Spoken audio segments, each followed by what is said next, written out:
Welcome to the Poetry Balls podcast with Tola. I hope you're all well. I'm doing good. It's another week. I had a good weekend actually. Had some fun. It was nice. I met a Jewish lady. Well, let me start from the top. So her dad is Spanish. Her mom is a Polish Jew. They moved to Argentina generations ago. So this lady happens to be Argentinian. Well, so that's there's a lot going on there. Anyway, I asked her about the. Well, I didn't ask, but we kind of strayed into the Israeli-Palestinian conflict, and she had an interesting response, which was, well, the state of Israel are oppressing the Palestinian people, which I thought was an interesting response. It's not obvious that someone of Jewish heritage would feel that way. If anything, we're more inclined to align with um, you know, our kind when conflict arises. So yeah, we had a discussion about it. She had some interesting views. I shared mine, and yeah, I felt it was enlightening, but I also thought to myself, wow, human beings are not obvious. We're quite we can be quite complicated um, entities, which is kind of like stating, which is it's kind of like the understatement of the century, basically. Um, but anyway, on this episode, I'm going to be talking about ideal gases, which doesn't sound very exciting, but yes, stick it out with me, and maybe um, it might be engaging on some level, right? So I did some research on what an ideal gas is, or what ideal gases are, and I came across a quote, and this quote made me laugh because it was quintessentially simplistic, but also revealing. So this quote says, "Gases are complicated." That's literally how the article starts, and it made me laugh because you can literally substitute gases for anything else you can think of. You can go, men are complicated, women are complicated, politics is complicated, politicians are complicated, life is complicated, babies when they cry and you can't figure out why are complicated. Um, Maths, a lot of people find, is a complicated subject, right? So, yeah, I mean, you get the picture. This is it's almost place your pick your poison, and it's as complicated as well. It's complicated. So that I mean, when I saw that, I was like, all right, that reveals something to me, and that is complication is inbuilt into the fabric of reality. It seems like I said, it's you can literally substitute the word gas or gases for practically anything else in our non-reality or unknown reality. So you can even say God, because people say, "Oh, God is a mysterious being." Well, that's just another way of saying God is complicated, right? So yeah, so let's keep it moving, and the next. So I kind of collated some notes, and the next part of this goes kind of indicates as to why gases are complicated, and it says, "Oh, gases contain billions of energetic gas molecules that can collide and interact with each other. Right. So if you take out, so if we pick out poison, we go human relationships are complicated. Right. So that's the first sentence. You can then move on to say humans between their ears have the most, uh, I guess, the most complicated uh, object in the universe between their ears, which is the brain. We've got billions of to use the phrasing here, of energetic gas molecules between their ears. And, our motives are not clear a lot of the time. Our motivations are not clear. We sometimes go against our own best interests. Human beings are complicated. So, yeah. So, gases are complicated. And that's because they contain billions of energetic gas molecules that can collide and interact with each other. So, yeah, that sounds like the description of everything that's complicated, which is everything on some level. So, the next part, which I found to be quite curious, goes, since it's hard to describe a real gas, the concept of an ideal gas suffices. I had to think about this for a second because it's the use of the word ideal that kind of tripped me up, right? Because it's not, it's funny that you would think that an ideal description of something is more appropriate than what that thing actually is. Right. So if that said a typical gas description or the concept of a typical gas suffices, then that would make more sense to me. You've kind of drawn, so you're trying to create what the reality actually is, not what the ideal is. But maybe I've been pedantic. I don't know what's going on there. But I like the word typical because ideal is well, it's almost like what is the most uh what is the peak of what's at the peak of the mountain, basically, you know and it's like, who's the ideal man, right? So you can pull together all the best characteristics, not all the typical characteristics. You're putting together all the best attributes that a man can have, or a woman. So that. But I get why they said that, because it's like, okay, a real gas is hard to describe. It's complicated, to use that word again. So let's go with something that kind of describes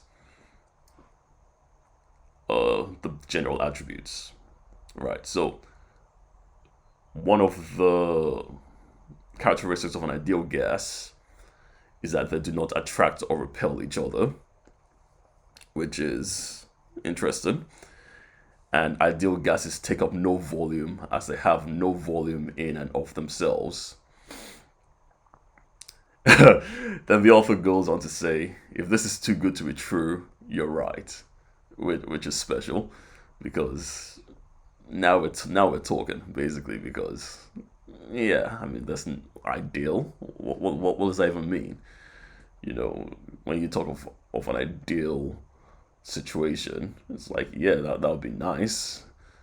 Like, oh, Israel and Palestine, what's the ideal situation? That, the Israelis live in peace and the Palestinians have their own state and they love each other, and, maybe a Palestinian kid. Oh, by the way, it was Bob Dylan's 80th birthday yesterday, which, means everything to me. I'm an admirer of Bob Dylan. He's my patron saint of amazing individuals.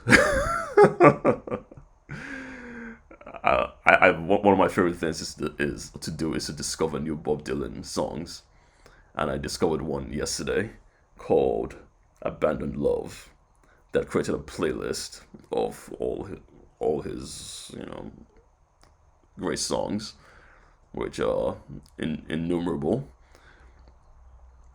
And the song called "Abandoned Love," and well, the lyrics were just well, they were Dylan-esque, and so I have a new addition to my playlist.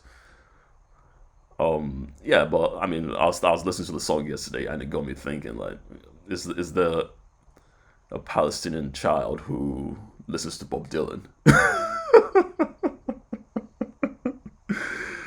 Like, I hate all these Jews, but I like Dylan. I have a Dylan CD. I don't know. Yeah, because here's the thing: we, as human beings, we are complicated, in quote. But this one thing that is fairly simple is that we are one human race, right? And anyone who's able to transcend race, gender stereotypes, transcend the world and its ridiculous, you know, um, limitations, um, deserves to be admired. If you're inclined that way, it's like I think Denzel Washington transcends, his field, and people don't look at Denzel and go, oh, he's a great black actor. They just go, wow, he's just the best. I love Denzel Washington, and I think Dylan is of that ilk as well. He's like, so if you're whether you're Palestinian or you're Scandinavian, you just go, yeah, well, I mean, it's Dylan, right? Can you imagine a Palestinian like, come on, Dad, it's Dylan. What has he done? So anyway, maybe I'm being facetious, but it's worth thinking about. Anyway, there are no ideal situations, clearly. So even in physics, they've attempted to create an ideal, but as this author has explicitly noted, um, if it's too good, if it sounds too good to be true, then you're right. So he then goes on to say that, well, sort of prior to what we're talking about, that while no gases are exactly ideal, um, there are a lot of gases that fit this concept, or this concept of idealness is good, is useful in depicting. Right. So, simply put, this typical, I'm going to use the word typical gas law because the ideal word, maybe I'm getting something wrong there, but the typical gas law is useful because many gases can be understood using this law. So I'll use the word typical gas law, not ideal gas law. Um, so some of the things that is noted is that if the pressure is too large or the temperature is too low, there can be there can be significant deviations from the ideal gas law or the typical gas law, which makes sense because if everything is okay, so it's almost like, again, human relationships, right? If things are okay, you're in a good mood, she's in a good mood, you know, the house is clean, you've just had a good meal, you're going out to see a movie, no one is on their phone forever, ignoring the other person, then yeah, things are okay. But if she's on her phone a little too long, while you're on a date, then perhaps the pressure turns up a little bit. There's pressure on you to keep your cool. Um, if you are too distant, as the guy, then maybe the temperature is a little too low. Yet you're too cold, and of course that can contribute to deviations from the ideal. Yeah, so I'll use ideal. So forgive me for being a little over the map, all over the map, but in this case, it's like, what's the ideal situation? You manage what you have. You know, that is our that's how far we can go towards the ideal through management. We can never really fully achieve the ideal because we're flawed and we're complicated. But yeah, if you can manage yourselves without being too cold or uh, too into your phone, then yeah, you can manage that ideal state. But of course, that's never a consistent state of being. So of course, there's always a deviation from that, right? And the author goes on to say, the most confusing thing about using ideal gas law um, formulas is that you need to plug in the right units, right? So again, that to me means that you need to understand one another in a relationship, right? Let's say, you know, men are from Mars, women are from Venus, or some shit. I don't know. But you're busy. Yeah, you're busy. Sometimes you're speaking two different languages. Maybe she's a little more emotional. You're a bit of a hard ass. Yeah, sometimes you need to understand those intrinsic, natural tendencies of these two biological beings, right? Biological, spiritual beings. So, like this author says, if you use the wrong units, then you're likely to run into some trouble.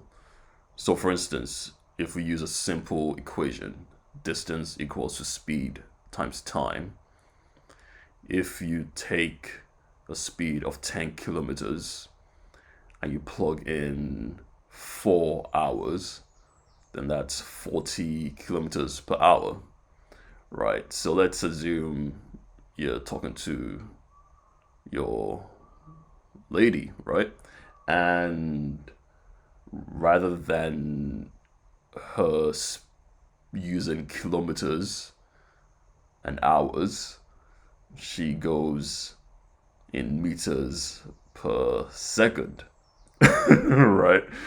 So she's gone 10,000 meters and she's gone 240 seconds, right? So it's the same thing. Um, but let's assume.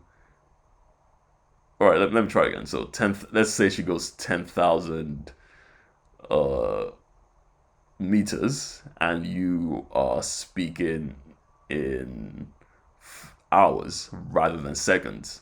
Then of course the equation is going to end up a little fuzzy or just plain wrong because you've plugged in the wrong units, right? So if you go, oh, my lady is speaking in seconds, right? So I don't get it. I don't know why she's doing that. She can just speak in hours. And rather than you plugging in seconds, you plug in an hour because you're stubborn. Then you're going to end up with what? 40,000 meters per hour. Well, that doesn't add up because you've used the wrong units. So, from what I can gather from that, there's a need to communicate well to understand what the other person is saying, whether you agree with that approach or not. There needs to be a translation element where you're at least attempting to understand the other person. I get, and then in that situation, yeah, you're able to have an almost ideal state. So yeah, okay. That's my attempt at explaining ideal gas laws. Right. So I guess I'll summarize it. So gases are complicated. They contain billions of energetic gas molecules that interact with one another. Hence that complication. Um, an ideal gas does not attract or repel the other. Ideal gases take up no volume, as they have no volume in and of themselves, which is an interesting philosophical point. Like you're nothing, just chill out, like just don't reduce the ego, something like that. Anyway, um, no gases are exactly ideal, but the concept of the ideal gas law is useful. Yeah, exactly. In human relationships, it's good to have an ideal state of where you think that relationship ought to be. So Israel Palestine, that's a difficult one because you go, okay, what's the ideal state? Considering where they're coming from. And if I had the answer to that, maybe I would maybe no one would listen because I don't think anyone listens to anyone anymore. But hopefully they can attain some semblance of peace and using the characteristics of an ideal gas. They don't have to like each other, but they don't have to murder each other either. The piece of land is small, so they're gonna have to manage it amongst themselves, right? That's compromise. That's the ideal state, in as much as we can define it. Would it be great if the Israelis had a piece of land that they didn't have to share? Of course, that'd be awesome. The Palestinians as well, it'd be wonderful, But the only way they can survive in the long term is through compromise and diplomacy, and it has nothing to do with being liked or disliked. It's about doing what's best for the citizens. Like I was just so what's going to happen is I'm going to post the notes on my website poetrybuzz.com, and I am going to write a poem on ideal gas laws. Woo! Which is again based on the approach I've taken. Like I'm going to try to extract some meaning from the concept or the concepts that I've described and try to put it in a more accessible, engaging format. Although poetry is anything but that. But hopefully it makes sense based on the notes and the podcast that I've just recorded.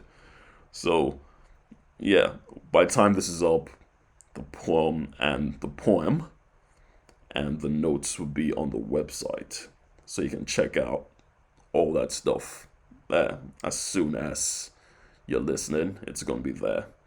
So thank you for listening. Be good. Be good. Don't be stupid. Don't be stupid. And yeah, catch you next time.